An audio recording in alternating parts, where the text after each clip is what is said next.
Hi, and welcome back to Moms, Maths, and Manuscripts. The episode that you're going to hear is coming out right after Mother's Day here in Austria and also in some other parts of the world, in the US, I think. And specifically around Mother's Day, I wanted to highlight stories of mothers and mothering and motherhood and becoming a mom in academia, around academia, in academia adjacent areas, and also beyond in other places, in other careers, and in other contexts. So the story that you're going to hear today is a story of my friend Katerina, who had her baby in the last year of her PhD. And if you are in the similar position or in the same position, whether you are facing an unexpected positive pregnancy test somewhere in your PhD, whether it's in the last year or not, or if you are just considering potentially expanding your family, I hope that you can get inspired. I hope that you can learn something. I hope that you can feel the support and the kind of hell yeah, I can also do that vibe that I wanted to convey. So without further ado, let's hear from Katerina. All right, so welcome.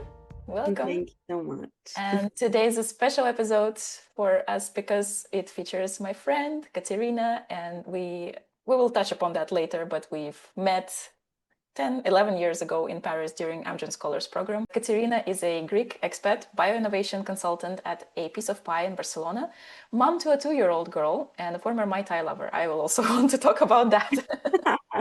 She holds a PhD in biomedicine from the University of Barcelona and a Master of Science in bioentrepreneurship from the University of Thessaly. She has 11 years of research experience in various biomedical projects. During her studies, she participated in the Innovation Cup competition of Merck and other bioinnovation programs, experiences that spiked her interest in having impact on patients' lives and journeys. In her current job, she explores how medical anthropology catalyzes healthcare innovation and tries to understand in depth how to improve healthcare professionals' and patients' experiences. In her free time, she enjoys creative baking and pottery.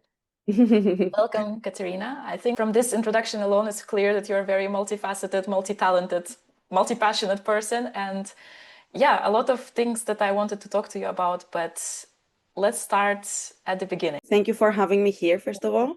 Of course. It's a real pleasure because, yes, we know each other for a long time now. And I don't know, reconnecting with this scope now, it's very, very interesting. And I'm sure we'll have a lot of things to talk about today. With the fact that we also have this motherhood experience to unite us, and we kind of had kids roughly at the same time, they're almost the same age. And I remember my surprise when you messaged me on LinkedIn and you said, I'm in the same position, but I'm like 3 months pregnant. And I was like, wow. Yes. That's very cool. So yeah, we will talk also about the motherhood part of it and all your experiences there. But let's start from your science career and maybe just going back very far. What was the spark of like curiosity and interest that made you think, okay, maybe science is the path for me? Yeah, it's very interesting because I remember myself from like very early in my childhood having a passion about plants initially. I was very interested in plants and taking care of them. I somehow believed that they listened to me. So I kind of, let's say, faced this as an interaction rather than a game, just for a kid's game that it could have been. But I don't know, I had a very big interest in seeing them growing and then treating them if they got sick or experimenting even. I was initially thinking that I want to work on something about earth or plants or something like this. But then going to secondary school, when we started like having formally biology classes, I started learning things that I actually liked. And then I was like, okay, I think this is what I really want to do. I like exploring nature and how things work. And like there is so much depth to explore. And this was what spiked my interest initially. And then going deeper and deeper into biology as the years progressed and biology classes got more difficult at school, and they also included a lot of aspects of the human health, like genetics, and such. There I realized that my interest is more directed to human biology, and this is why then I applied for biomedical sciences studies. So this was a bit all the logic and the order of events that led to me studying biomedical sciences. Did you have any examples, people who were in science in your like family or close circle? Did you see anybody? Actually, that's a great question because I had almost all my family. So my mom they were 5 siblings in total, and 4 out of these 5 worked in hospital. My mom was the only exception, actually. Okay. And because I grew up in what we call an extended family. So my parents were separated, and then I was with my mom, and my uncle and my aunt were very involved in my raising. What happened is that I spent a lot of time with my aunt, and sometimes I used to go to the labs, to the hospital labs, where they would show me, like, I don't know, from how we do an exam, like a blood test, to whatever, analyzing some samples in the microscopy area. So of course I had a lot of stimuli that were kind of empowering this no direction that I already had. I can imagine how this is so cool for a child to see like actual things, microscope, and my cousin had like a baby microscope that was not, just a little bit of amplification, and you could see things like, I don't know, onion Yeah. films in between the layers, and you could see things, and it was fascinating. But I imagine when it comes to like human, blood or whatever, the actual samples, that's even more cool. That's very cool. Yeah. Imagine that I have a horrible memory and I don't remember lots of stuff, but I have a lot of snapshots from being in the hospital and learning something. And I even remember processes of like instructions they would give me to do something. So I Wow. still remember stuff, yeah, around this. So clearly this was very like formative and important for you. Yes. So how did you imagine your career going then? When you started your bachelor, let's say, did you think that you would go and like sort of follow in the footsteps of your uncle and be in a lab in a hospital, or what was going through your head back then? Yeah, it was my aunt that was in the hospital. Yeah. My uncle was also a very big influence, but he was in another, let's say, area. He was in accounting, so very different. So, how did I imagine my career? At that point, like entering the university and starting, like I had just small goals, I was not looking very far. But for me, entering a lab and working was already like my super dream, super achievement. I don't know, it was like my ultimate goal at that moment. But I also had a lot of ambition in terms of where I want to do that. So this was something very important for me because basically it catalyzed all the interest, let's say, and for the extracurricular stuff I was doing during university, including the Amgen scholarship that we both participated in Paris. Imagine that I am coming from a bachelor's university where we didn't have gloves to work with. We didn't have basic stuff. We were taught many things theoretically because there were no resources to show us stuff. I don't know. I never saw Western blot or basic techniques that then I would include in my daily life in the lab.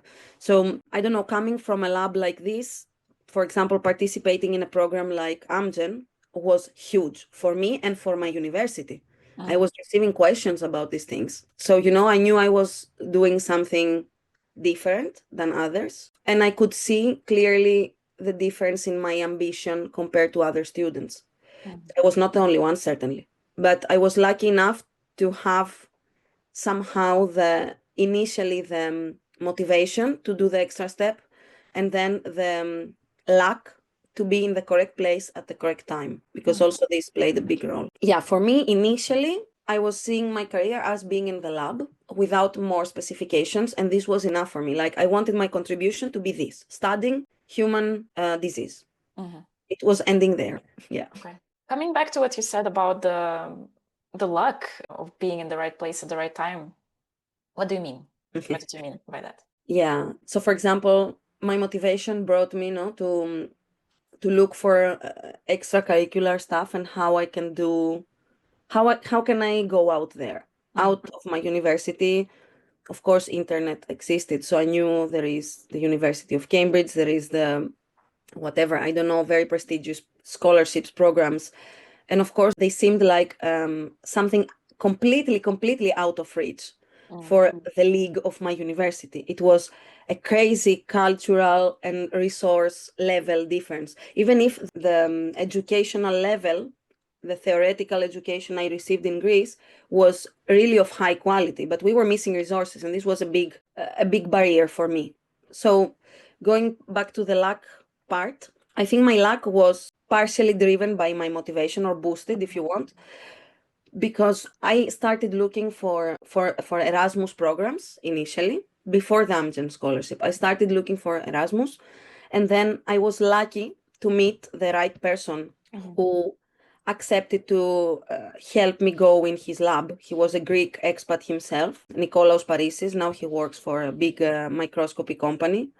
Back then he was a postdoc in a lab in France, in Montpellier. And I contacted actually another scientist, which I found on a Facebook coffee chat, whatever coffee group. And she told me, I don't have space in my lab right now, but please feel free to contact Nikolaos, because I'm sure he can give you more insights. So I did that. And then he was the key person for me to kickstart everything. So this is what I mean. I was in the right place at the right time. I found by coincidence this coffee group, whatever, on Facebook, that they were doing weekly meetups and talking about science. And then I just was lucky to meet him. I listen to you and I don't know if I agree about luck, because it does seem like, this kind of luck is manufactured by your drive and your, like, somebody else would see this coffee group and be like me. I would probably see this coffee group and I would be like, no, I'm not going to bother these people. And you did, and look where it got you. So I think it's not really, it's your really determination that, yeah, but yeah, but I see what you mean.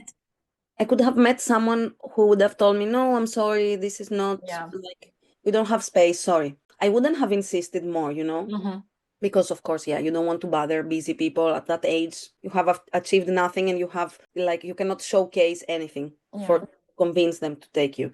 So this was hard, but I understand what you mean. I think it was a balance of both things. And this is one advice I would give to any younger scientist. Like, luck is very important in my experience, but you should drive it. Yes. You should kind of direct it, I guess, with your actions. So you connected with this guy and you went to Montpellier for a summer internship. That was Yes. before Paris, right? That was the previous That summer. was before Paris, yeah. And then it's funny because I worked again with that guy later on. So while I was in Montpellier, I found the application for the Amgen scholarship and I applied. I was accepted. And then the year after the Amgen's program, I was again interested in going abroad. It was my final year in the bachelor's and I wanted to write my thesis based on a project that I would do in a lab abroad. I was looking for many different, let's say, opportunities or options. And then I got in touch again with him. He was in a different lab this time. He was in Paris. They were looking for an intern at the time as well in the lab. So he told me and we kind of aligned. But because he wanted to show me that, yes, I want to do it in a fair way, he interviewed more people and he passed me through an interview. He was not like, I know you, you're going to get in like this, You see, luck is important. I had the luck to meet him, but then at the same time, there was some filtering. It's not like easy like this. So then I went back to work with him in Paris, and there we did very nice stuff. And I actually started learning even more about how research works and how you build a project. I also learned more and different techniques, and I stayed for longer because it was like my bachelor thesis project. So yeah. Was that in Institut Jacques Monod when we worked together, or? That was my bachelor's. That was your bachelor's, okay. Yes. So we again worked in the same institute and yes, we're meeting for coffee. There is also another point of like connection or mutuality that I want to come back to later, but let's continue your scientific journey then into your PhD. So you did your PhD in Barcelona. How did you decide, okay, that's the next step? Did you find the lab and contact the supervisor, or did life bring you there first? How did that work? So during my master's was a master's connecting business to science. So starting this master's, participating in many side projects while doing the master's that were business projects in principle, I was not sure if I wanted to continue in academia or no. I was thinking to build a startup. I was already working with a professor of mine from the master's in his company, which was a business consulting company. And there I started building this idea and discussing with him about a startup on, let's say, a study hub, like a think tank. This didn't happen though, because I then decided that my interest in academia is not over. And this happened because my master thesis was again in a lab. It was 1 year long in Greece. Again, with limited resources, things were difficult. I have things also to comment on this in the sense that this was where I started normalizing, and it followed me during my PhD, staying longer hours and many other stuff. I will get back to that later.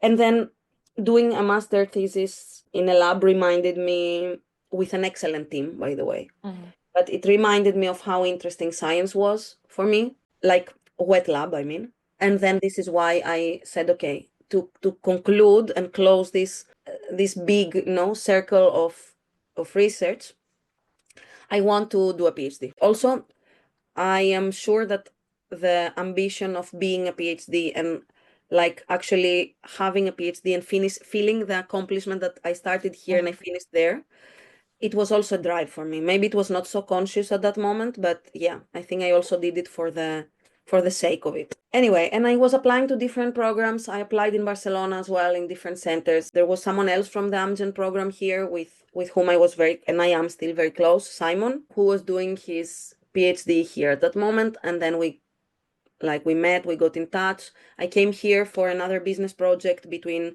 master's and PhD. And then I had the chance to actually see Barcelona a bit more and visit Simon in person. And then we discussed about how is it to do a PhD in Barcelona?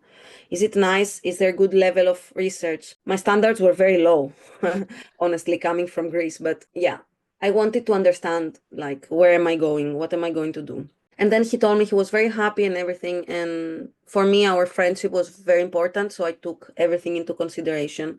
And I said, okay, I will go to Barcelona. I also had some offers from France, but then for like economical reasons and because Simon was here, I said, okay, I'm gonna go to Barcelona. It's a new place. I've lived in France for a bit. I want to explore. And this is why it happened. The fellowship, it was more like applying to the institute's fellowships. So I saw which institutes were like very prestigious. I chose those as a priority because I told you I had this like ambition of doing things with high quality, or at least perceived high quality anyway by the world. Yeah, that's another layer. And this is why. And I applied to IRB Barcelona, which is where I did my PhD. I followed all the process there. I was super happy when I got accepted. I was crying. And yeah, this is how. Okay. It's interesting that friendships made during this Amgen Scholars, this program that summer, also affected, like it affected my life, it affected your life, affected your decision-making process. This is such a thread that is kind of going through our lives now. It's crazy. And I can't digest mentally that it has been so long and what the actual impact was. Like, it's crazy. Yeah, definitely the impact is way beyond science as well, and way beyond just the research and kind of work life. So you moved to Barcelona. You are in a new place, new environment. You're starting your PhD. How did you imagine, like at the time, did you also have just like this, okay, I'm doing my PhD and this is it. I'm closing the chapter of like wet lab research and then I will move on to do something else? Did you think that you may eventually want to stay in academia? What was that thought process at the beginning of your PhD? It's a bit hard to go back that much. I remember snapshots. It's like when you're going through a demanding time, and then you just have snapshots of what was happening. I think that in the beginning of the PhD, my main idea was to just manage and survive the PhD. That's all. I didn't have specific expectations.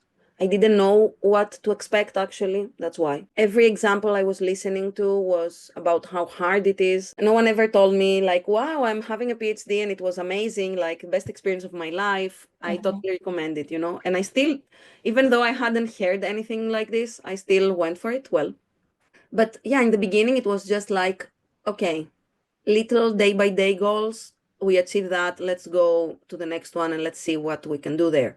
And of course, I knew that I want to jump to something different later. I never questioned about a postdoc, to be honest. The question was, will I finish the PhD or will I drop out, or how will I like it? Like, it was like, okay, let's explore that. Can we do it? This was it at the beginning. Okay. We don't often stop to remember where we started and where we are now.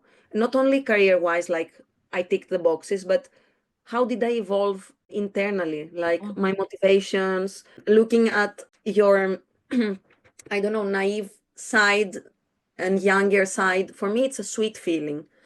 So thank you for this. It's very I was also just reflecting on that today about like the naivety and the excitement, the kind of starry eyes kid situation, because I remembered, I don't know if you were there, but I remembered one conversation that we had with some other people in Amgen at lunch at some point. Somebody was saying, yeah, you know what, academia is not for me. Like people already knew back then that academia was not going to be for them, because it's like you're expected to sacrifice too much. It's like a little bit crazy. So people already saw with clarity a lot of the things. And I remember that at the time I was like, how can you be here and say that? Because, of course you are going to sacrifice some things. It's for science. Like, if I was in a cartoon, I would It was probably have glorified. like hearts instead of my eyes, because I was so excited at the time. Yeah, And 100%. yeah. 100%. I am completely aligned. And now that you mentioned this, I can say that Simon was also important for me for another reason. Mm-hmm. This is because I entered the program exactly as you describe yourself. Like, I was completely fascinated by science. My only dream was that my kid, I had this idea already that my kid it was not questionable if I would have kids or no. It would be my kid there in my head, My kid would grow up in the lab with me, and they would like learn how I was doing the experiments. And I was having a completely different idea of science in my head. Very romanticized, very glorified, totally. And then seeing at Simon working so much and not having time to enjoy the program there, it was not always, but some days he was like staying too long. And then Yeah. I was reflecting on this and I was like, wow, look, academia is also like this. You know, it's not all flowers and rainbows. And yeah. So for me, this experience was important in many different ways. It showed me the good sides, the bad sides. I had a weird collaboration with my back then supervisor. So I saw different personalities in the lab, which I hadn't experienced before. And I met people that it seems we are reconnecting in many different layers of our lives. I think we were also a little bit back then in that program. Of course, looking at Simon, it depended on the lab and on where you were, and partially, I guess, also on your personality and your drive. But I feel like we were also a little bit shielded from what the reality is, because at least maybe that was just my experience, but at least in my lab, they were adamant that nobody comes on the weekends, nobody stays longer than. So like I had to leave essentially at some point because people didn't want to stay with me. So they were Yeah. leaving at like, I don't know, 5 p.m. Everybody was out. There was a point where I knew that like I had this, but there was not enough days, but I needed to finish this one thing. And I was like, yeah, but I can stay longer. I can come on Saturday. And they were like, no, you don't come on Saturday. And I was very annoyed by that, because it's like just this one little thing and I will be done. I was super frustrated. And now looking back at it, I think, yeah, those people just, they didn't want to already from the beginning teach me that this is what you have to do. Yeah. And I mean, I learned that anyway, and I worked through my weekends and long hours anyway, eventually. But at that time, I felt like I was maybe a little bit protected from this. It would have somewhat helped to get a more realistic picture that what academia was, because back like after that, I still had this very romanticized idea and this very much like, oh, for science, I'm going to sacrifice things for science. Yeah. On the other hand, they have to do things correctly. Like, Yeah. it's a formal pharma fellowship, so pharma funded at least fellowship, and then they have to follow specific guidelines, and they did it well. I mean, it's the world outside that is problematic when it comes to the academic standards. It's not the internships we did. I don't think we were protected rather than shown what it should be. So it's the same thing, but looking at it from a different angle. I also normalized things a lot in my later experiences. Definitely. Later on, it was a lot of like thinking that this is what it just happens, this is what you just have to do. Yes. Yeah. Can you like walk me briefly through how did that happen for you? Did you feel that it was the maybe unspoken rule in the labs that you were, peer pressure, or actual pressure that people were telling you, no, you have to do this and you have to do it yesterday, and that's why you have to come on the weekend or something? I was never told explicitly that you have to do that, but I will split it in three categories, let's say. So the first category would be people that ask you things. By people, I mean PIs mostly. So let's say PIs asking you to do stuff without really remembering themselves how long that takes.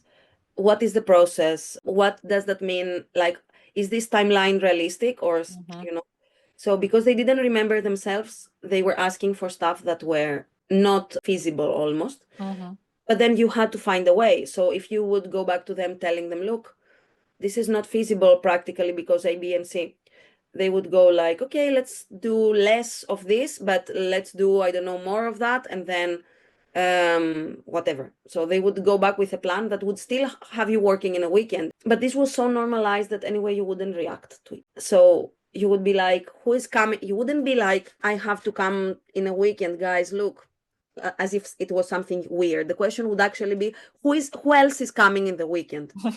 Yeah. Imagine the level of normalization of it. Anyway, so this was my first category. The second category would be people that would directly ask you, or they would even like make jokes about it. I've heard in my scientific career, maybe, haha, yes, maybe I should bring you a bed in the lab or a mattress in the same context from the same PI and for the same project. I've heard them, but you are not staying up like anyway because you go partying, you guys. So you cannot do that for science as well. And this was because I had to do some experiments with another colleague who, it's crazy, it's absolutely crazy. She was working day and night, alternating with other people in the lab in turns. So someone would do morning turn, someone would do night turn, and so the night turn, the night shift would be from 7-8 p.m. to 8 a.m. So it was 12 hours. This mattress joke was because I said, I'm not gonna come to the lab after this, after my night shift. And he was like, well, I can bring you a mattress, or do you want some vitamins, or like something like this. Oh God. Yes, I've heard weird stuff. Painful. So this was the second category, and the third category would be people that tell you, no, we have to do this. I am also coming in the weekend. So you couldn't say, if it was your supervisor coming in the weekend, you couldn't say no. You don't have the right to say no, of course. Was that said explicitly, or was it more like, the expectation that they put on you and you sort of also internalized from them? It was both. I've been 11 years in research, so I've seen different, even peripherically, like not experiencing myself, but seeing other experiences of other colleagues taught me a lot. And I realized that everyone has accepted in academia that you have to do that. Like we do research, you knew it's going to be like this. At the same time, like I had this discussion with PIs or like postdocs telling them that I want to go to industry after. And they were like, well, but academia gives you another kind of flexibility. You are the owner of your projects and such. And I was like, fine, but it's not well regulated. I hate the conversation about flexibility in academia because it feels so hypocritical that you are being told that you are like regulating your own hours. You can start like nobody cares when you start, when you finish. But it's like the jokes about you can choose which 18 hours of the day you're working. Exactly. I know that people tell you that, okay, you can take time off during the day to go, I don't know, to doctor's appointment, bank appointment, whatever. But then it's not like, when you have, let's say, time point experiments, or if you have a longer experiment that lasts well into the night, and like, I don't know, I've had experiences when I left the lab at 11, 12 like midnight, and nobody will agree to you not coming in the lab the next morning. Like Yes, I could never, let's say we had lab meetings at 8:30 a.m. and if I had my experiment running late into the night the day before, I would still be there at 8:30 a.m. I would more likely be there earlier so that I can start my experiments before the lab meeting.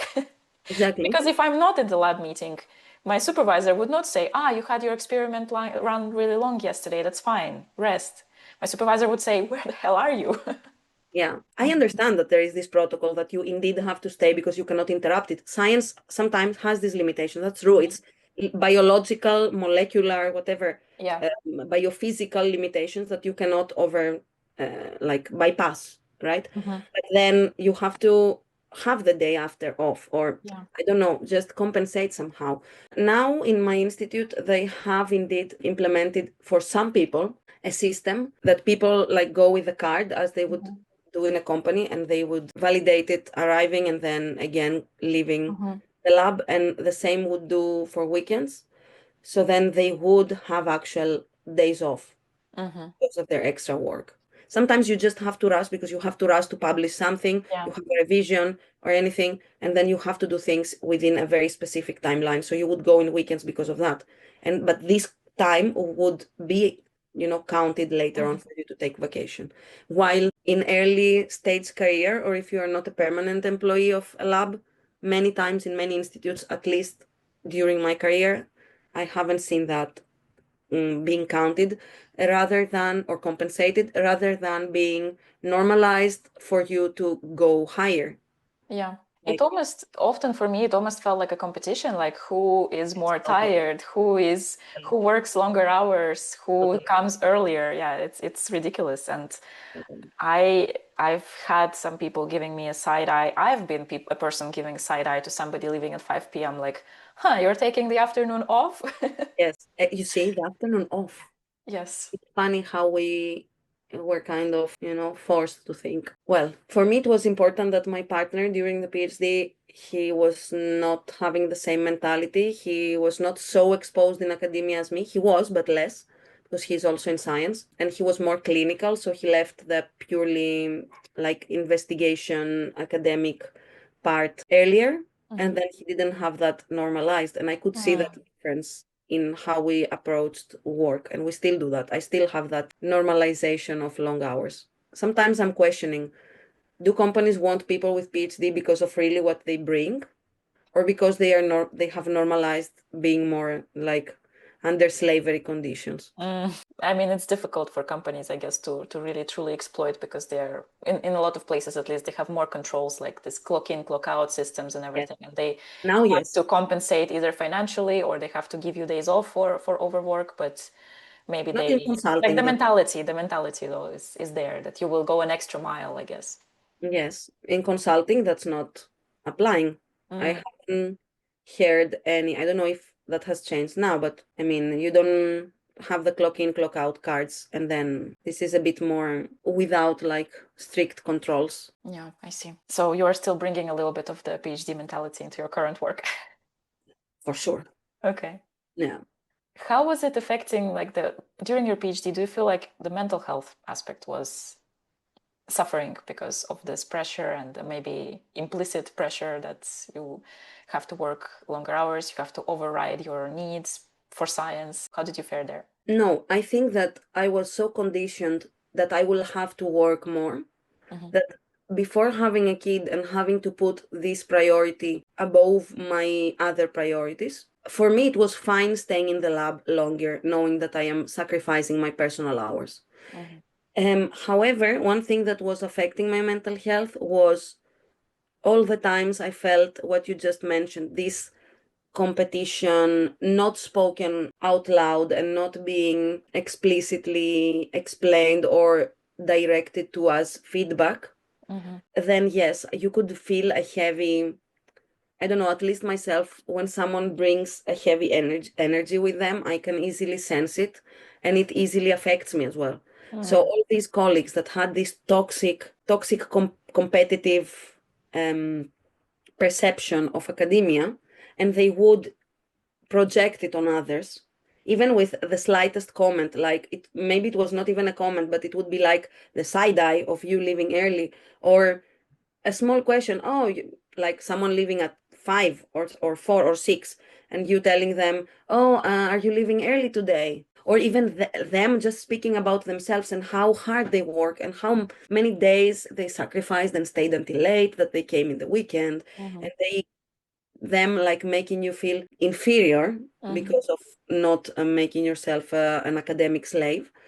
All this affected my mental health. Plus, it contributed a lot to my, how is it called? When you feel that you don't know enough and you will be caught. Imposter syndrome? Imposter syndrome, yes. I had the imposter syndrome for sure. I don't think I had it as high as other people, but I think these behaviors were key for me to have it. So this was affecting me a lot. I Plus, can. people not being able to collaborate Oh, yeah. because they didn't like you, like putting personal opinion over professional like behaviors. Or in general, like, whether maybe the personal aspects were part of it or not, but people like not sharing their protocols, or saying things like it's all in the paper, instead of just telling Yeah. you everything that they are doing for things to work. When you are within the same lab, like, my, again, romanticized vision of it was that you are in the same boat. You should all care that this lab works, and that this experiments in this lab, these projects in this lab work. And then No. people are like, nope, Not No, gonna share. no, it was totally as you say. I can certainly add to that a layer, an extra layer with motherhood. Of course, there was a lot of, the mental health was always affected, thinking that now that I'm a mom, everyone will consider me less of a scientist. I have to prove again from scratch my potential, and this new role that I have, of course, will affect how people will see me at work. It's a good segue to start talking about motherhood and your experience. Yeah, so you had your baby in the last year of your PhD, right? Yes. And so did you, just for me to get the timeline straight, you had her in the last year. Did you write your thesis already postpartum or before? Yes, postpartum. It Postpartum, was okay. like maybe 6, 7 months, Yeah. postpartum. You defended with her there, as you told me. Yes, Yeah, I okay. defended with her. Yes. So we'll get there. But I wanted to ask you, so at the very beginning, like, first of all, when did you find out? How did you find out? And what was Mhm. the first reaction and your thoughts at that point? Yes. So with my partner, the ideal that we had discussed would have been to achieve that, like having a kid, at the end of my PhD, but it came a bit before, without us completely expecting it. Okay. So our timelines were not like, okay, we try and then this will happen directly, but rather than like we leave it to the will of the universe, whatever, to statistical powers. Yes. So it came a bit before what I would consider as ideal. But at the same time, I had heard that having a kid during PhD is good. I was not understanding why, honestly. But everyone was like, you will be able to take a break, and then A they will break. extend, yes, a break. They will extend your PhD. So, like, you will still have all the payments and everything as you should. Something that I don't know, by the way, if it happens in Greece. But let's keep it to Barcelona for now, which is my experience. So, yeah, I learned about it in a funny way because I went to do a checkup, and then I had like 2 weeks of delay of my menstruation, but this was not the first time it happened, and in general I didn't have a very stable cycle, so I was not worried. I was fine. And then they found a lump on my like breast, a small one that didn't seem worrying, but they had to check. And in the end it was my like the glands Okay. growing and shaping in a different way, but I didn't know I was pregnant. Of course, so I found out when I was around 1 month and something. And of course it was a shock in the beginning. I was very happy, we were both very happy, but then when realization hit in, we were a bit more like conserved, especially my partner, in terms of logistics. Yeah. But well, I think we adapted fast and we enjoyed it. I then had to, of course, announce it to the lab, which I was very stressed about because of how, like exactly what I just told you, how people will look at me and like what will they think? How will my supervisor react, taking into account that he had expectations for this PhD? And of course, being pregnant is a limitation and I will not be able to deliver. So I will be less of a valid scientist and the quality of my PhD will be compromised. Of course, this was not true. At least his external no reaction was very encouraging. He just directed me to the practical side of it, like please speak with the health and safety department. We've had other people in the lab that were pregnant. You just have to get informed. There are things you can do, things you cannot do. Please align with those and let's like see what you need. Like who do we need to bring in for them to do the things you can do in the meantime. So he was more like focused on the practical stuff. Like, look, I want my job to be done. Let's just rearrange the plan. But So you had to tell him very early on, and yes. At the same time, I was a bit naive. Like I was not thinking on a scenario where this goes very wrong. But of course, I wanted to tell him early on because I had nausea. I couldn't, for example, I was very affected by smells in the beginning. I couldn't eat almost anything apart from specific stuff I wanted. I don't know, orange, melon, and pineapple and octopus. I don't know. okay. Very weird stuff. Or liver. I Interesting. wanted liver all the time. Liver with ketchup. Okay, so you were really worried about that conversation, but you also mentioned that there were other people before who had kids within their PhD, and your supervisor already had this experience, and he was like somewhat supportive.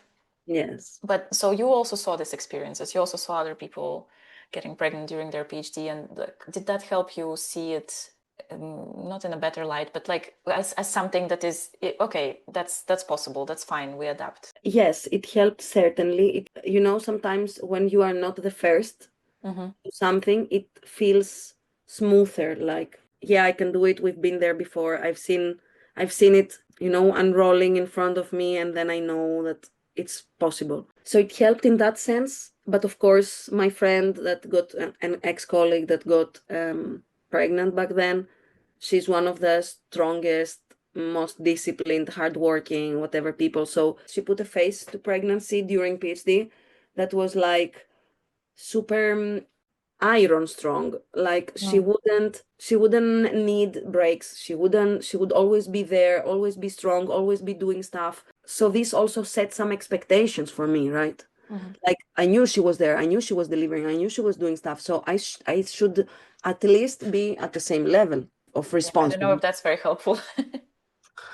Yeah, it Yeah. helped because I was not the first. Yeah. So I didn't have the stigma like, look, it's not possible to do it. Mm-hmm. But then at the same time, she set the expectations high because of how she is as a person. She's still like this. Like she was not doing it to prove anything to anyone. But yeah, also I knew I had someone to speak with if I needed anything. I think we also came closer after her pregnancy, actually. Mm-hmm. So yeah, it was interesting. Then when it comes to your experience, how was it practically, navigating pregnancy, and what changed in the lab and what maybe should have but didn't change? Yes, no, I had a lot of support in general. People were very hands-on, helpful, but also mentally, and I'm very grateful for that. I can say it was feasible, but maybe I was okay and calm with it also because I knew I will not stay in academia. So I knew I don't have to publish a paper from my work right now, right here. Okay. I knew it can wait, or I knew I can contribute in other ways. So this is very important because if someone wants to stay in academia, or if they need a job where they will need to have published, they will need to have whatever XYZ achievements already accomplished, then I'm sure mentally it would be harder for them. Mm-hmm. And you don't give yourself the necessary time and the necessary space if you have this in mind while being pregnant. Yeah, in my case it was okay. It was hard at times because of physical symptoms of pregnancy, but when it comes to safety and I don't know, like experimental load, it was balanced. I was doing only the things I could do. Of course, if I was not feeling good or if I had some controls or anything, it was always respected and everything. There were days I didn't go to the lab and I was staying at home, either writing or organizing experiments and everything. And at 7 months, I stopped going to the lab completely. So from 7 to birth, I was not going to the lab, apart from very few exceptions that we needed to meet, like in person. Mm-hmm. And then I had time to actually process things, prepare myself, relax, do the necessary sports or anything I needed to do, like for my physical well-being. And then I had my two amazing colleagues, Paula and Mark, that they were my rocks. Like they did all the missing animal work that I needed to do for my, and it was included in my PhD, even if they did it like entirely. So I'm very grateful like for them. But they were already my friends. So I don't know, there are so many layers in this that if they were not my friends and I don't know, my personality was very solitary, Mm-hmm. would my experience have been the same? I don't know. If I was a more sensitive personality, introvert, whatever, would my experience be the same? For sure, no. So there are many filters there.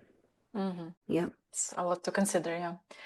But coming back to the emotional side of it, you were saying that, yeah, you were worried that you will be seen as kind of less than scientist, and that now that also there is this motherhood piece in the mix, that you are less capable or less present or whatever it is. Like, how did that change throughout pregnancy? Were your worries at any point proven to be valid, or did you feel that somebody thinks of you this way? No, but I remember being 5 months pregnant and going to a conference. I think I talked to you about this. This was one thing that surprised me. Like, we went to a conference that was very far, and I was not asked in reality if I want or can go. Mm-hmm. Of course, my scientific side and my inability to stay out of things because of my pregnancy would have pushed me to say, yes, I want to come, even if I knew that it's far. But I was not even asked. And this trip was far and it was not comfortable. I was 5 months pregnant, sitting in a bus for hours, like maybe 5 hours, plus a flight that we needed to take before the bus. So it was weird. I would have liked to be asked how I feel and what has to be done for me to feel to be good around this. I have to say that, of course, food wise and like, I don't know, people of course ask you, but it was not the people. I didn't want my colleague that was not a decision maker to ask me how I feel. I wanted my PI to ask me, do you want to go? Can you go? Yeah. But of course also to ask me not in a way of making me feel inferior. Yeah. So it's weird. So I remember that conference where I got a prize, by the way. And it was the first time I was questioning myself, do I get this prize because I'm pregnant and they pity me and they see me here like standing on my poster, or because my work actually worth it? This was a shocking thought for me. I was like, so you question your value and as a scientist because you're pregnant. Yeah. I mean, I also wonder, like thinking about your supervisor, I also wonder if he, didn't want to ask you because he didn't want you to feel that he's like Excluded. excluding you or pitying you and like Yeah. not thinking that you can handle it. Very supportive. I have no complaints on him in total. But in that case, yeah, maybe he did it because, at 5 months old, at 5 months pregnancy, sorry, nothing is considered risky. You seem fine. So Why not? I will Why not happily. sit in the bus for 5 hours? Yes, the logistics were my problem. It's Yeah. not going to a conference, of course. But well, it was a nice experience. It was not as hard as I thought it would be before going there. But questioning my scientific value because I was pregnant was shocking for me. Yeah. Yeah. After that, like, were there any other experiences where you were like, maybe you're questioning yourself? Any maybe guilt that somebody else has to deal Yes, with I her? had a lot of guilt for my colleagues doing my experiments. And of course, I was making sure to quote that everywhere and make sure to cite them, I don't know, presenting it, or I was very careful of that because I was feeling very guilty. They had to do extra work for me, for my personal choices. But yeah, I think this was, of course, if I told them anything about my real thoughts, they would always make me feel good about it, or they would joke and like make it seem less, of a big deal. Yeah. So their approach was key to the fact that I gave birth and didn't, well, it's also a very shocking change, and it takes up a lot of energy, brain work, everything, like all your focus is there. So, but I mean, I knew that there is someone having my back. So yeah. That's great. That's very important, definitely. That at least I guess you could relax a little bit on that front and feel like you can put all your energy and all your focus and all your effort to growing a life, birthing a life, and actually like figuring out what it is that you are now, like you as a mom. And Yes. that is a shock to a system. And if you also feel like you need to then think about your work, your science, and you don't have anybody who kind of has your back, as you said, supports you there, it is very difficult, an extra level of difficulty. How was it to then finish writing your thesis and then defend postpartum? How did that feel? That was crazy. It was a crazy sprint. I did. The writing part was a sprint. This is all I can describe it with, all I can remember. I wrote 300, more than 330 pages, basically in 2 weeks and a half. So, I don't know if you can see, like my eyes are just taking up half of my face now. yes, it was crazy. I was writing for 14 hours per day or Oh 15. my God. How did you manage that? Yes, this How was old was your daughter at the time? my daughter was, let me think, she was born in late March and this was beginning of November. Okay. So yeah, Okay. she was like 8 months old or so. I started writing before. This is why I said almost 300 pages. I wrote like 60 pages during that summer, but it was very hard because she was younger, so her needs were even more dependent on me at 3, 4 months. In August, I wrote some part of the introduction, but all of the rest, literally, and the refinement of what I had already written, all the materials and methods, everything, it was written mostly within 2 to 3 weeks. It was crazy. This is why I said a sprint. We did it like this because my partner was also working. I could, if I was at home, it was impossible for the baby to accept that I'm not focused on her. Yeah. I had to be out and for many hours to manage to fit the timelines as required by the university. Otherwise, I would lose that round of applications, and then I would have to wait for the next round of, submissions, PhD submissions. That is how long? I think it's the one is in, I don't know, December, and the other one is in, so you submit in late November, and the next would be submitting late March or something. I don't know. There So a few more months. are some intervals that they have probably changed as well. I don't know. But I didn't want to lose that timing. So what happened is that my mom came to Barcelona at some point, and then I took advantage of her help and I managed to write everything.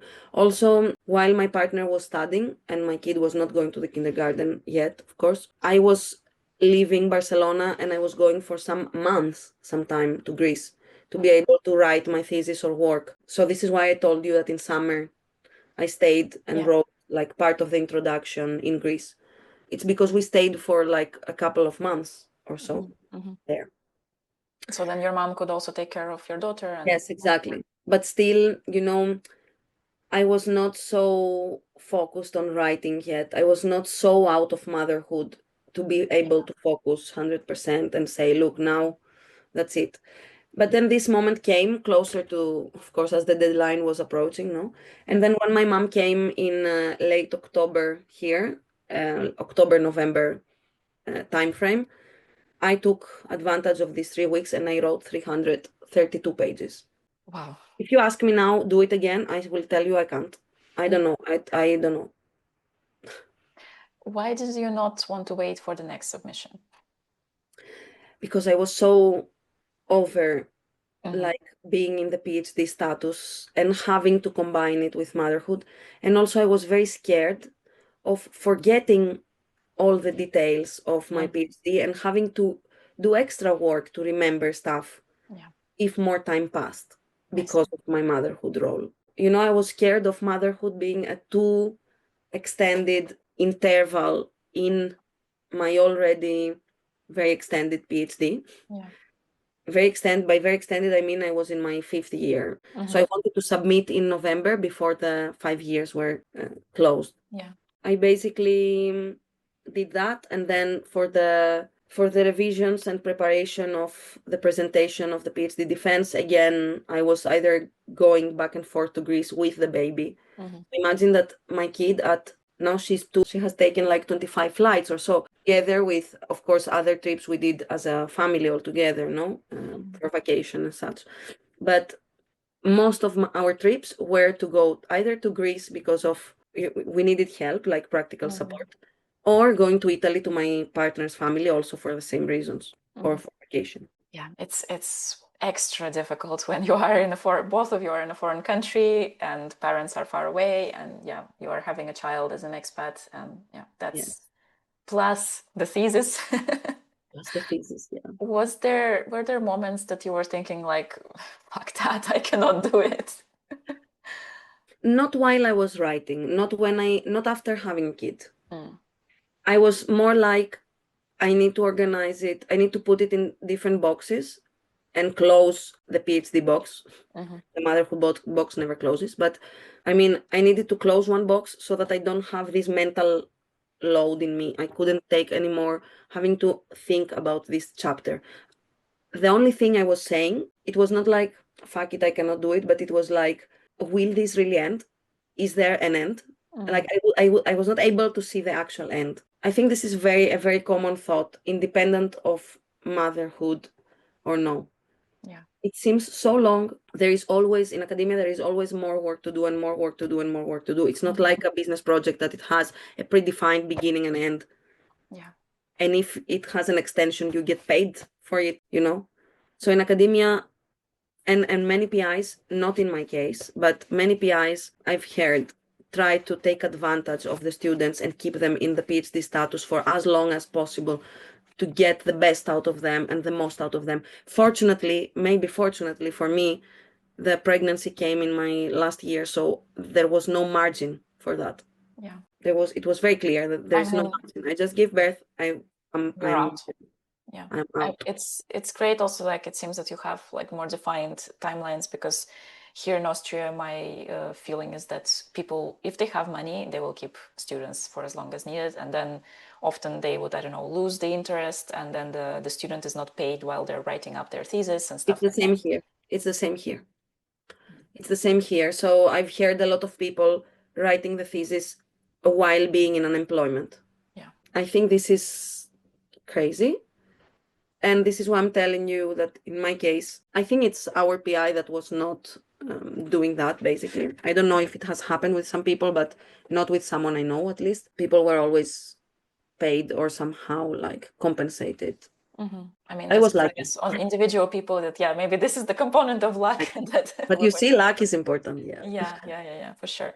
But also, I guess in this case, that's also an example of like how pregnancy during a PhD can be beneficial, because it did put you into some sort of like time constraints, and you're like, okay, I'm finishing as soon as I can, and I'm out of it so that I can continue with my next chapter, or like put more focus onto motherhood, and the PhD is closed off and done. And would you say that you felt like, okay, your motherhood and having a child gave you some sort of superpowers also in terms of focus, or did it interfere with your focus mostly? No, of course, I had to plan things differently, and I had another layer of mental load in the sense of this has to be because you know it very well that kids have their own timings, and you have to fit in the timing of the kid, especially when they are very small. You cannot ignore their needs, basically. I mean, you don't want to do that in the first place, but you can also, even if someone had a less sensitized, view on that, you cannot do it because this will cause you more problems. If you skip 2 naps, then you would have problems. The kid would be more irritated or more nervous, and then this would trigger a series of events that would be more make your life more difficult. So you know that you have to fit at least some basic, no, you have to comply. So I was focused on trying to do these things in parallel, basically, for that time. While my mom was here while writing the thesis, the good part was that I was coming for the absolutely necessary stuff, which were breastfeeding, eating myself, and peeing or going or showering. That was it. Yeah. Like toilet, shower, breastfeeding, food. What about sleep? Sleep was not on that list. Yes, well, sleep was, but it was like late, and depending on at what time I would finish my last task, I was feeling like a robot, honestly. So it gave me, like answering your question now, it gave me some skills that I didn't know I have. It was a good opportunity to see that. I don't know if I will, and I hope I will not use that ability a lot, but yeah. I do think it can be useful that, yeah, when you have the time, when you have these little bits and pieces, you're kind of much more on and much more able to like, okay, I have to do it now. There is no other time. Yes. And then, so you are on, and it You doesn't are take you always on. But is this actually useful? This is my question, because sometimes I see my partner and not having the same maternal instinct makes it easier for him to calm down. Definitely. Or at least this is what I feel. Maybe it's my wrong understanding and interpretation of it. But I feel I am always like plugged. Yes. No, absolutely. But what I meant was more that you are able to like, okay, this is the task. This is the, I don't know, 45-minute nap time that I have to do the task. So I don't have the time to like dilly-dally here and like procrastinate by planning or putting things in the calendar. I just do it. Yes. So, yeah. No, totally. That's it makes you work on more limited resources, any kind of resources. Yeah. Or it makes you learn to work in different ways. For example, the kid might sleep on you and you have to do something with the kid on you. Or it cannot sleep and you have to go out, and in parallel you have a call or a meeting and you have to do the call outside. It's a continuous cycle of adapting, being creative. It makes you naturally more resourceful. Absolutely. And I guess it can also be useful for the for the PhD and for any career, I guess but it's not unfortunately a line on our resume often that is taken seriously. But I used that in my interview with the CEO in my last company, like the company where I am now, because she asked me, like one of the questions was, how are we dealing with stress? Was because different people react different. And I just told her, I will tell you just that I wrote my PhD thesis with newborn, almost baby on me. And she was like, fine, I don't want to know anything else. That's Yeah. perfect. You know? When you know, you know. Yeah. When you know. Exactly. When it was when you know, you know. Yeah. I do want to talk to you a little bit about like job search, postpartum and post PhD, and how did that feel? It Because was traumatic. yeah. I think this is the worst part for me so far. It was the most difficult phase for me, mentally, certainly. And it was where I felt what other people were describing as I lose myself in motherhood. I don't know who I am and I have to redefine myself. Yes, I think this was a burden for me actually. So let's put it in a timeline first. So my job search started in a moment that the job market globally, but also in Spain, a lot in Barcelona, was very saturated. Also, my previous probably misconception of my personal drive, my achievements, my personality, and how this can fit in what I want to do in the future, which was have an impact on patients' life, as you said in the introduction. It started like fading, all this, my motivation, all the aforementioned factors. And this is because I was having this perception of my profile being something, I will certainly say not unique, but like I was always a person that was very active, very motivated, very driven, achiever and doer, you know. And then I was in a place that I couldn't do it. I couldn't do anything. I was not having any, let's say, control of it, and not having control of the process for me was crazy. I had many interviews. I was selling my CV great. That was not my problem. I was trying to analyze the problems of my personal job search journey at some point, and I realized it was not how I was selling myself. I was making myself relevant for the position. I was extrapolating my PhD derived skills to market relevant value. But what I was not understanding, and it was making me depressed, is why it was not converting to offer. And then, of course, this brought me to a realization of what you have done so far is not so unique, and the other things you might have, like strong, which is my personal drive, my personality, the energy I bring in a place, my critical thinking, anything else, no, whatever you want to put in that as a positive value I would bring somewhere, cannot be shown in a 30-minute interview. You cannot depict all of what you can bring in 30 minutes, especially when you are interviewed by people that are interested in, I don't know, I've heard from pharma companies like, well, you cannot really work in CAR-T procurement because, yeah, you know the process, you have worked in labs, you know how to handle, I don't know, materials needed in the lab for cell culture or whatever. But then you don't really have an MBA, you have a master's in bioentrepreneurship. And I was like, okay, so we are judging that only with technical filters. You know, each company has their different filters, different things they care about. Also, all this digitalization and direction of having all the interviews, even if you are based, all of you in Barcelona, all the interviews digital, all the levels of interviews, rounds of interviews, everything digital, for me, leaves out information.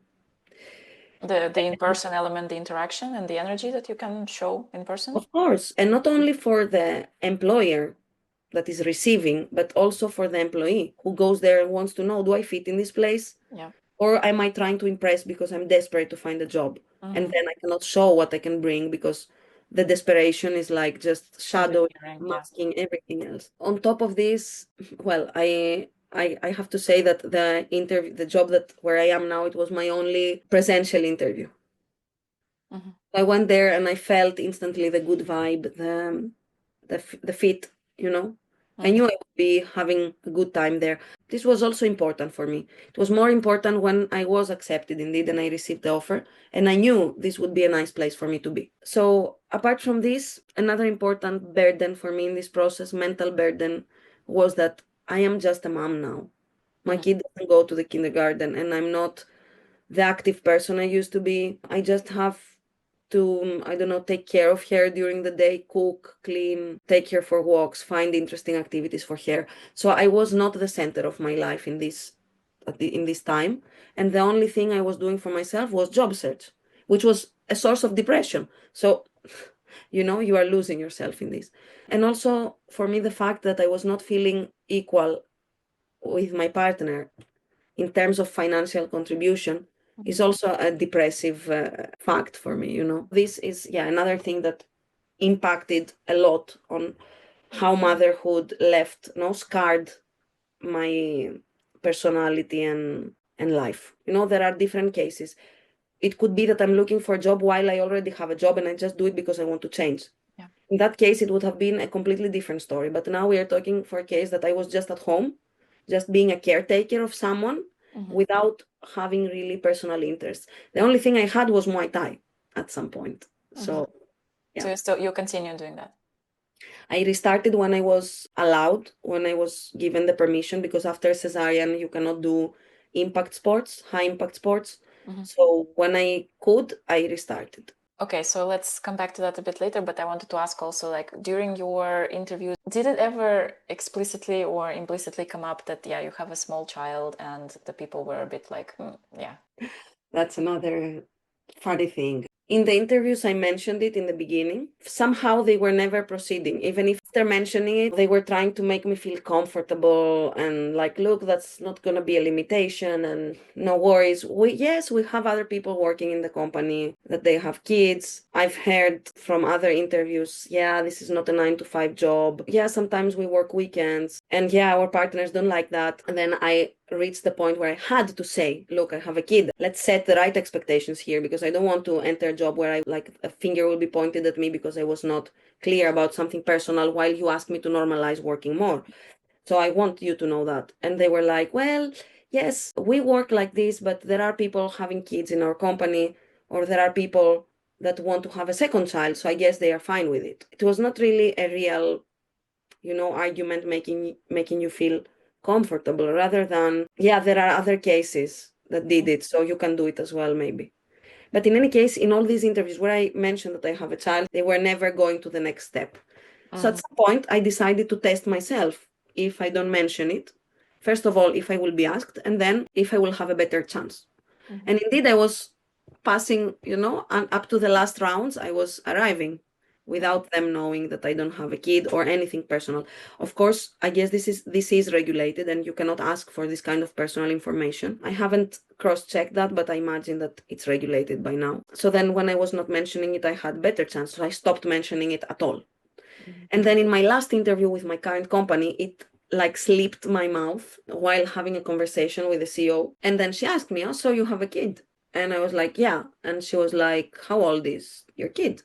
I was like, she's 2, she's going to school and such, everything is fine. And then she didn't ask me more about this, but I knew that if she accepts me in this company, she knows my situation, and this automatically made me feel better.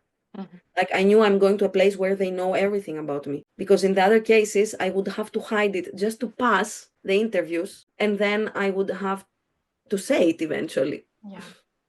At least to my manager, and then I would have to be to put myself in this process of now I have to reveal something about myself.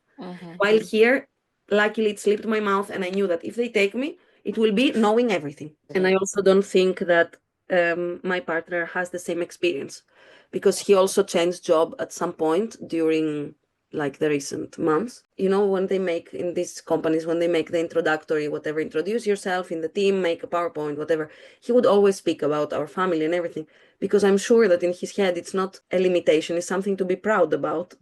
While for me, it was a completely different scare. I do think that, when it's a man talking about it, it's often seen as, then he is more responsible, he is more, he has time management and all that. And Achieved, Yeah. He has achieved stuff. It's maybe a sign of maturity even. I would love to maybe one day get an HR person to kind of pick their brain about what's going on in their head, because maybe it's also what we think they think, and in reality it doesn't. I can bring you those contacts. Yes.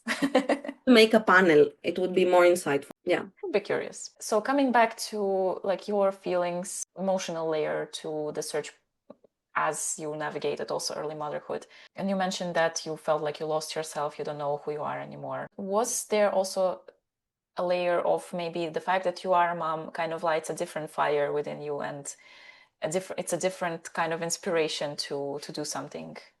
Yes, totally. How did that? I wanted to be a good role model. I didn't want my daughter to see the wife part of woman that takes care of the household and everything. Because, not because this is bad, totally. I want to make this disclaimer, not because this is bad, but because it was not me. And I didn't want, and I still don't want her to see this mom that is not who she was. Or in any case, I want her to see a mom who is happy with her achievements, with herself, with her body, even with her everything. So I am happy when I tell her, look, let's do sports, let's do some yoga, whatever, in the living room. Or now I have to go because I have to do sports and sports are important, even in that layer, you know. But of course, also professionally. Now I recently started working and I'm telling her, like, in the morning or the night before, if I don't see her in the morning sometimes, I will go to work tomorrow. And she's like, yeah, mom works, dad works, Eva goes to school. Yeah, she knows she has to go to school and we have to work. I think this is such an important thing that you mentioned, that it's not about specifically working or being a stay-at-home mom, one versus the other, but it's about you are mom of that particular child, and your child seeing mom as she is happy and fulfilled in whatever she is doing. Yeah, exactly. It could have been taking care of the household. Exactly, yeah. That is very true. I think that is often missed in these conversations where we kind of pit one versus the other, working mom versus stay-at-home mom, but there is a whole spectrum of other possibilities in between. You know, everyone's path is different. And also, certainly the support and the partners play a role in it because sometimes you want to be one thing and you can't. So I have a good support system to be able to do that work that sometimes it can require more hours. Or now, for example, after this weekend, I have to be away for 2 days. My mom is here. My partner is here. My mom came here to help for a couple of weeks. I mean, I know there are people that got my back, you know. I think that's also important in this process of finding yourself again. It is a theme that kind of comes up in many episodes on Yes. motherhood in and around academia or in other situations, that, yeah, you have to choose the father of your child wisely.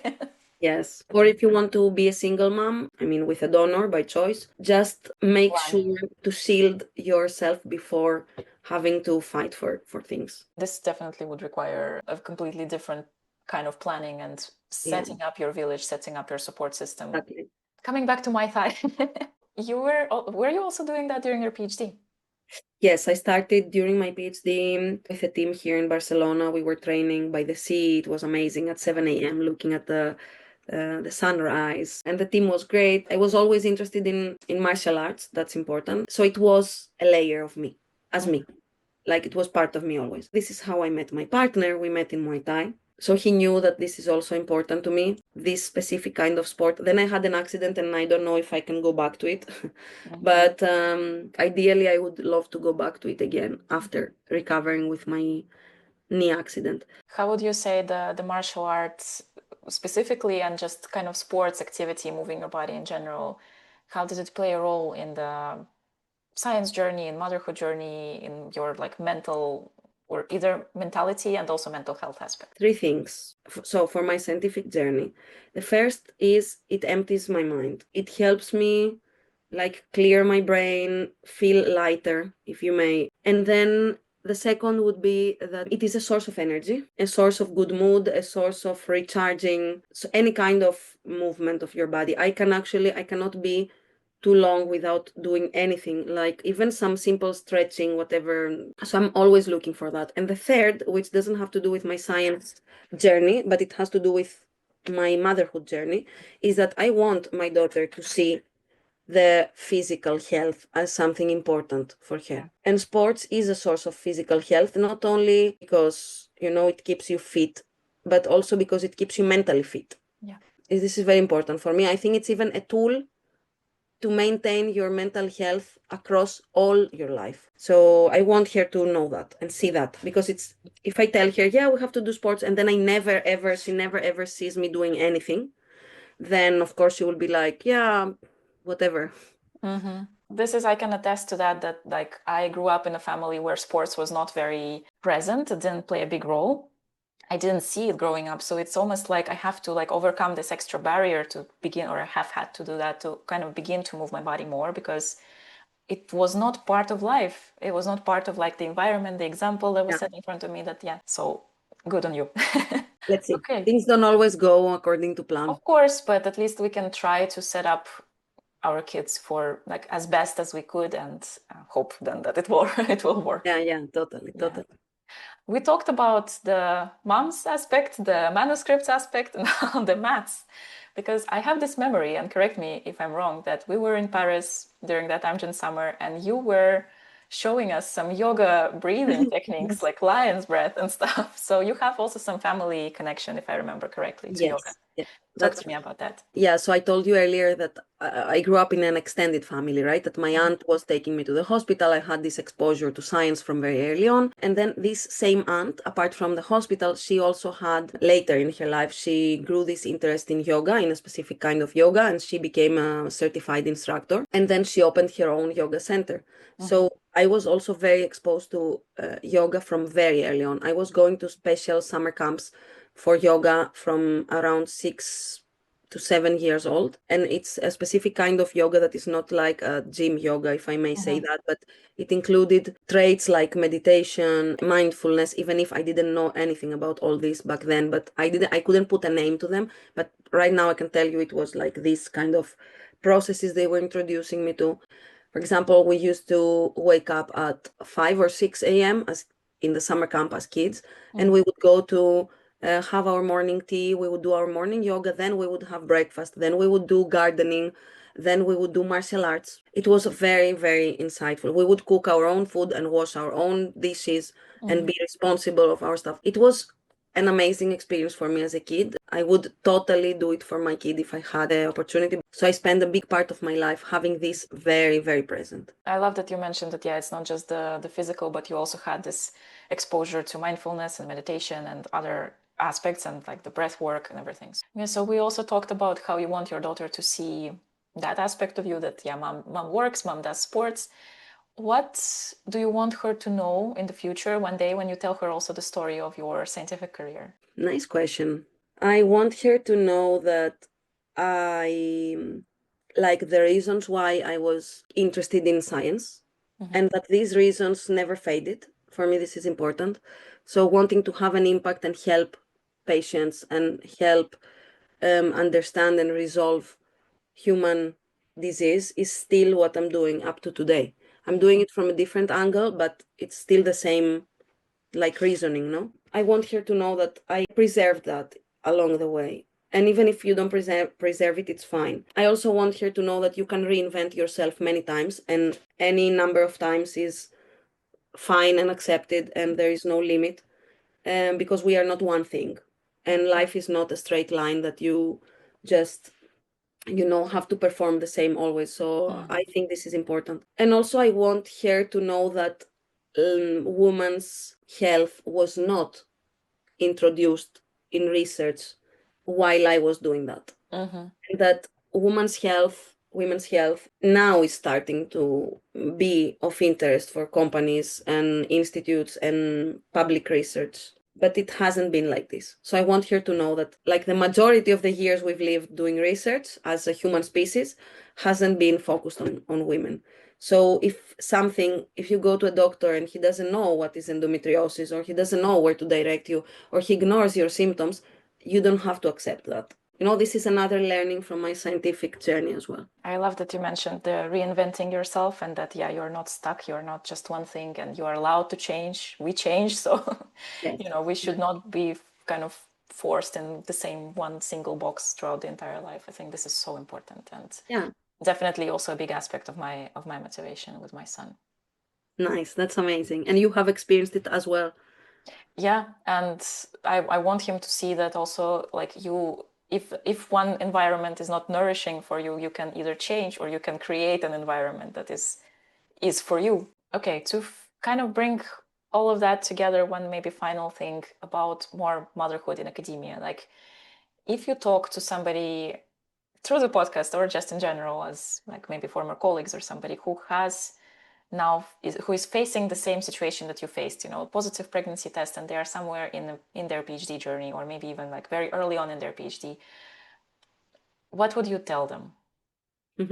If I met them now, I would just tell them that nothing is more important than motherhood. No job, nothing is more important than this. And if you take the decision to do it and work on learning how to denormalize the things you learned that were normal, and just focus your mental energy to the most important mission of your life, which is raising the kid. Is for me, the ultimate impact you can have in the world. There is nothing higher than this. No job, nothing. Mm-hmm. So, because even the biggest inventions or whatever, they were brought by humans, and humans were brought by humans. Mm-hmm.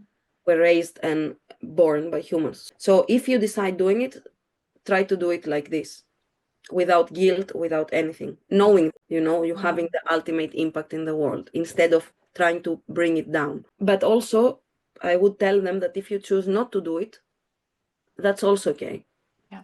And if you choose that in the end it's not for you, and it's more important for you, your career or whatever, with the filter you have right now, which can change and you are allowed for it to change, then that's fine as well. And also don't feel guilt about it. Yeah. So the advice would be embrace your choice with your full self, not embrace it with like half of you and leave half of you with the guilt of this choice. Not easy. No, very difficult. Very, very difficult. Well, that was a long discussion. Very long discussion. And so many things. But amazing. Good luck to you with your new position and kind of continuing to rediscover and write that next chapter of you in motherhood and work, in everything that you're doing. And thank you so much for sharing your story with me. Thank you. I really enjoyed catching up with you in this way as well, and learning everything that was challenging and exciting. I hope we will have the chance to also discuss in person soon, maybe as moms and scientists, ex-scientists. And it was a pleasure. Thank you so much for the invitation. Yeah, and I will be surely looking forward to listen to your panel with the HR people. Oh yeah. All right. Well, thank you so much, and thank you for listening, and we'll see each other here very soon.